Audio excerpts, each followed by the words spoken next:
Thank you for tuning in to Watch Sixto. My name's Sixto. Today is a review on this beautiful vintage Belair automatic, shock resistant, also Swiss, well, not Swiss made.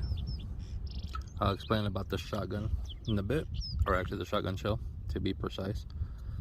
It's a spent shell, it's empty. Let's see, nothing in there. So, on this watch, it's called the Belair. It was created by Ernest Grunwald. He was born in 1914 in Germany, and by 1933, Hitler invaded his homeland, his country. Then before anything could happen to him, he left Germany and went to Italy at the same year, and there he was studying how to be learning Italian and studying medicine. Then when the war started getting out of hand, he left Italy and went to Switzerland in 1938. He was there studying as well there his new homeland, their culture, how to speak their language perfectly. And by 1941, he left, or he left in the 40s. He landed in the United States in 41. To be precise, in New York, where the company still is to this day in Lakewood, New Jersey. By 43 to 44, he got drafted and to fight for the U.S. And he went back to, oddly enough, back to Italy to go help out there and combat. Then he was there for about 5 years in the army. Then he left. He left in 1946 to the force.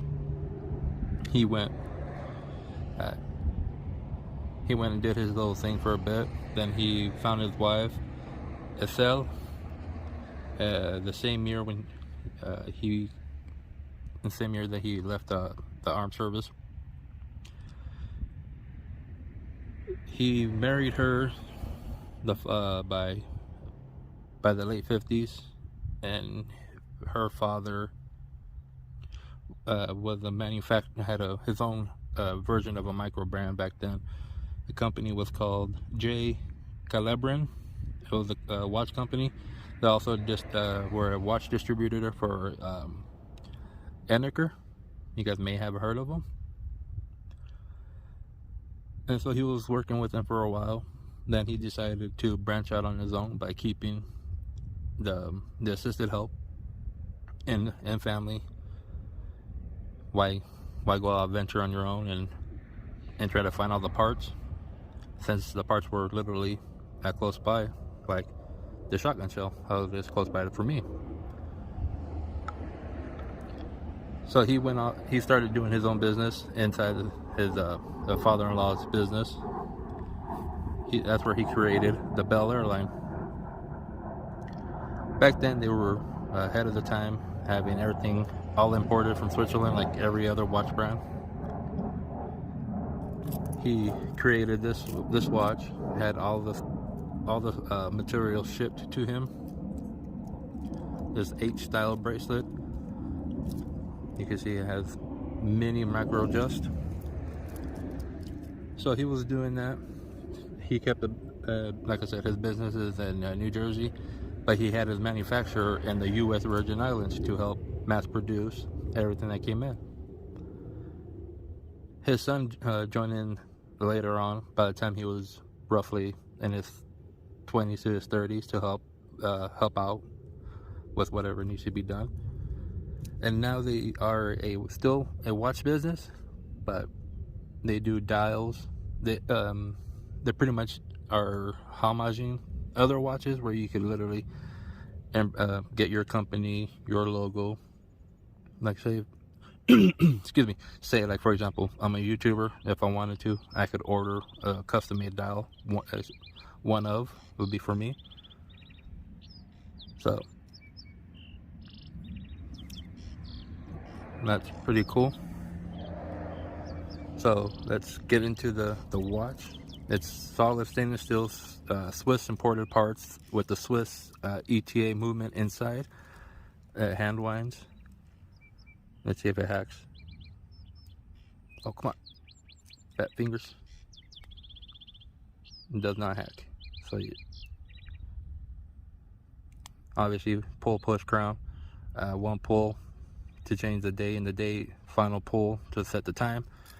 Since this bracelet is literally all sticking out, all metal, so from the time I was measuring it, these could drop down, but now they decided to be a pain in the butt. So I had this roughly from, well, let's go from here to here. So this will be like roughly a 55, but here is at a 50. The case diameter is at a 37 with 40 with the crown. It's 12 millimeters thick with the mineral crystal.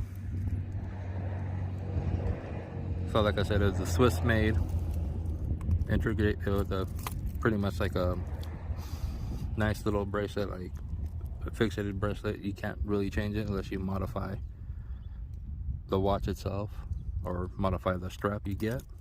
It's on a stamp deployment, just a push. A lot of micro adjusts to get the right fit. And right now I am, let's see if I can pan out. Right now I'm wearing my Orient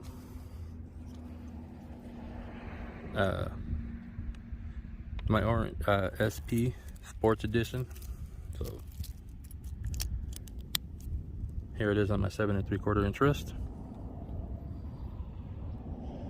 And the reason why I got the shotgun shell, I am filming this on a literally shooting range location on my lunch break, which is fun.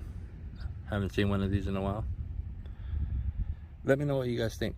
There's no lume on here, so you won't get a lume shot, but I'm gonna pause this video so you can get some sunlight. So here it is with the actual light. See, this is where I'm at, shooting range up in the mountains. Nice spot for a lunch break. I got my filming equipment right here. So let me know what you guys think. Do you guys like watch with history, or do you want me to just do watch reviews, just give you the whole specs, details? Obviously it's a vintage watch, there's going to be pros and cons, but even though I don't give you pros and cons, because I figure I'll tell you enough of it and you guys make your own decision on what the watch may or may not be. So until the next one, you guys have a good one. See, I got my notes, my little script for this one. Till the next one, you guys are awesome.